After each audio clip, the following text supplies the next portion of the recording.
Salam dəyərli izləyicilər, hər vaxtınız xeyirli olsun. Bugün coğrafiya fənnindən danışacağımız mövzu Cənubi Amerikanın ölkələri haqqında olacaq. İlk öncə Cənubi Amerika materiki haqqında ümumi olaraq məlumat verək.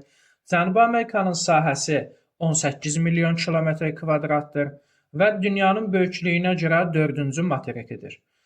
Cənubi Amerika şimaldan Panama kanalı vasitəsilə Şimali Amerika materikindən, cənubdan dünyanın ən enli boğazı olan Drake boğazı vasitəsilə Antarktidadan ayrılır.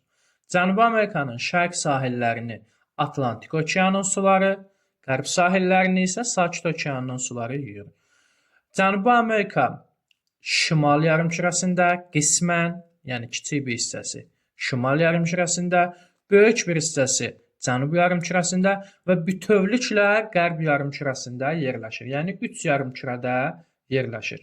İndi isə gəlin Cənubi Amerikada yerləşən ölkələr haqqında məlumat verək. Onu qeyd etməliyik ki, Cənubi Amerikada 12 müstəqil dövlət və bir asılı ərazi vardır. Gəlin bu ölkələri tanıyaq.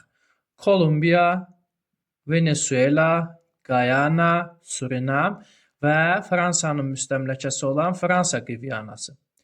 Ekvador, Peru, Braziliya, Boliviya, Paragvay, Uruqvay, Argentina və Çili dövlətləri Cənubi Amerikanın dövlətləridir. Gəlin bu dövlətlər haqqında daha ətraflı məlumatlara diqqət edək.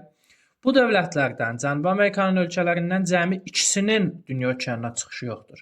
Bunlardan biri Boliviya, digəri isə Paragvay. Onu da qeyd edək ki, Boliviyanın vaxtında okeana çıxışı olub, lakin Çili, Peru ilə müharibələr zamanı öz okeana çıxışını itirib. Boliviyada hazırda da hərbi donanma mövcuddur və dəniz donanması Titicaca gölündə bu saxlanılır.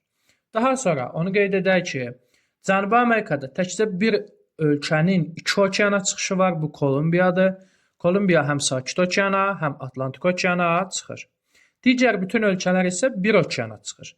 Sakit okean sahilində Ekvador, Peru, Çili, Atlantik okean sahilində Argentina, Uruqvay, Braziliya, Surinam, Guyana, Venezuela yerləşir. Və təbii ki, Kolumbiyada qeyd etdiyimiz kimi hər iki okeanın sahilində yerləşir.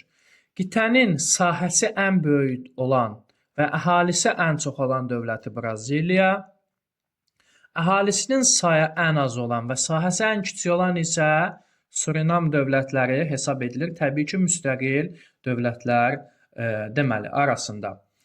Cənubi Amerika materikində bütün dövlətlərin 2 ölkə istisna olmaqla, Ekvador və Çili istisna olmaqla hamısının digərlərinin Braziliya dövləti ilə sərhəddi vardır.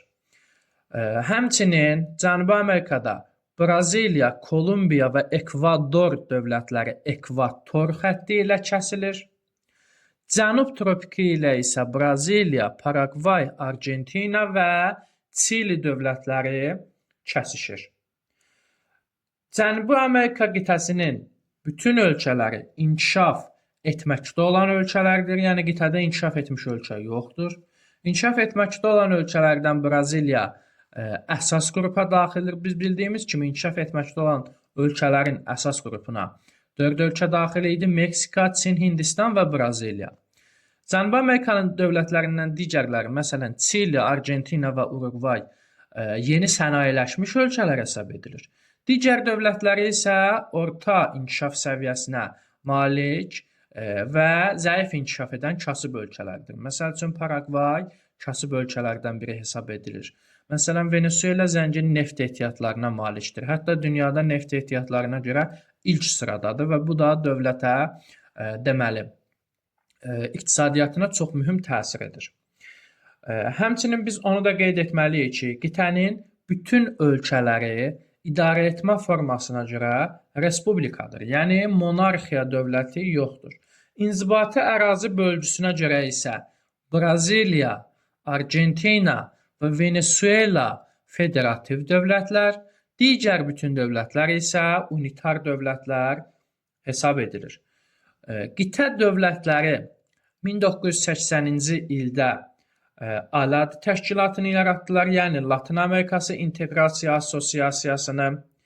Və bu təşkilat qitə dövlətlərini birlikdə deməli addım atmağa, birlikdə iqtisadiyyatlarını inkişaf etdirməyə yardım edir. Həmçinin Aladinin digər üzvlərindən biri də Panama dövlətidir. Cənubi Amerika dövlətləri haqqında bizə lazım olan əsas məlumatlar bunlardır. Diqqətiniz üçün təşəkkür edirəm.